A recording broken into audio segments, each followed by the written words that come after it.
இன்றைய நவீன உலகில் வாட்ஸ்அப் என்பது வெறும் தகவல் பரிமாற்ற செயலி மட்டுமல்ல, அது கோப்புகள், ஆவணங்கள் மற்றும் மிக முக்கியமாக திருமண அழைப்புகளை கூட அனுப்பும் ஒரு வசதியான தளமாக மாறியுள்ளது.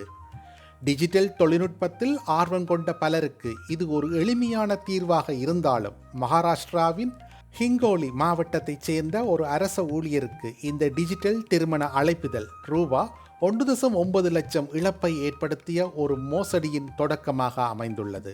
ஒரே ஒரு கிளிக்கில் அவரது சேமிப்பு அனைத்தும் பறிபோயின. இந்த வாட்ஸ்அப் திருமண அழைப்புதல் மோசடி பல ஆண்டுகளாகவே நடைபெற்று வருகிறது. இது குறித்து காவல்துறையினர் பலமுறை பொதுமக்களுக்கு எச்சரிக்கை விடுத்த போதிலும் இந்த மோசடி சமீபத்தில் ஒருவரை பாதித்துள்ளது. பாதிக்கப்பட்ட அந்த அரச ஊழியர் அவருக்கு தெரியாத ஒரு எண்ணிலிருந்து ஒரு மெசேஜை பெற்றார். அந்த மெசேஜில் ஒரு திருமணத்திற்கான மகிழ்ச்சியான அழைப்பு இருந்தது. ஒரு குறிப்பிட்ட திகதி மற்றும் ஒரு நட்பு ரீதியான வாழ்த்துடன் அந்த மெசேஜில் PDF வடிவில் ஒரு கோப்பும் இணைக்கப்பட்டிருந்தது. இது பார்ப்பதற்கு ஒரு திருமண அழைப்பிதழ் போல தோன்றியது.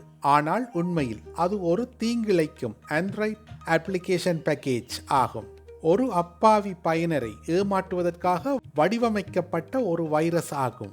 பாதிக்கப்பட்டவர் அந்த கோப்பை ஒரு முறை கிளிக் செய்த உடனேயே கோப்பு அவரது கையடக்க தொலைபேசியில் தானாகவே நிறுவப்பட்ட பிறகு அந்த வைரஸ் கோப்பு மோசடியாளர்களுக்கு அவரது போனை முழுமையாக அணுகும் உரிமையை வழங்கியது. ஒரு சில நிமிடங்களில் அந்த மோசடியாளர்கள் அவரது மொபைலில் பாதுகாப்பு அம்சங்களை உடைத்து அவரது வங்கி கணக்குடன் இணைக்கப்பட்ட செயலிகளை அணுகி அவருடைய கணக்கிலிருந்து ரூபா 1.9 லட்சத்தை வேறொரு கணக்கிற்கு மாற்றினர்.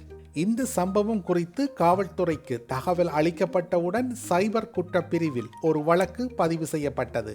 ஆனால் குற்றவாளிகளை பிடிப்பது இன்னும் ஒரு சவாலான பணியாகவே உள்ளது. ஹிமாச்சல பிரதேசம் மற்றும் பிற மாநிலங்களில் சைபர் காவல்துறை ஏற்கனவே இந்த மோசடி குறித்து மக்களுக்கு எச்சரிக்கை விடுத்துள்ளது. அறியாத எண்களில் இருந்து வரும் கோப்புகளை பதிவிறக்கம் செய்வதை தவிர்க்குமாறு அவர்கள் வலியுறுத்தியுள்ளனர். இந்த மோசடி மனிதர்களின் நம்பிக்கையை அடிப்படையாக கொண்டது.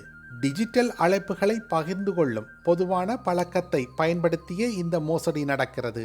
இந்த மோசடிகளில் இருந்து எவ்வாறு எம்மை பாதுகாப்பது? அறியாத எண்களை தவிர்க்கவும். வாட்ஸ்அப்பில் சேமிக்கப்படாத அல்லது தெரியாத எண்களில் இருந்து வரும் எந்த ஒரு கோப்பையும் நீங்கள் ஒருபோதும் கிளிக் செய்யக்கூடாது. தகவலை சரிபார்க்கவும். இப்படி ஒரு மெசேஜ் வந்தால் அதற்கு பதிலளிக்கும் முன் அல்லது கோப்பை திறப்பதற்கு முன் அதன் நம்பகத்தன்மையை சரிபார்க்க வேண்டும். தொடர்பின் விவரங்களை சரிபார்க்க ட்ரூகாலர் போன்ற செயலிகளை பயன்படுத்தலாம். APK கோப்புகளை தவிர்த்தல். ஆண்ட்ராய்டு சாதனங்களில் APK கோப்புகளை கிளிக் செய்வதை தவிர்த்தல் வேண்டும். கூகுள் பிளே ஸ்டோரை தவிர வேறு எந்த மூலத்திலிருந்தும் உங்கள் ஆண்ட்ராய்டு போனில் எந்த ஒரு கோப்புகளையும் நிறுவ வேண்டாம். பெல் பட்டனை கிளிக் பண்ணவும்.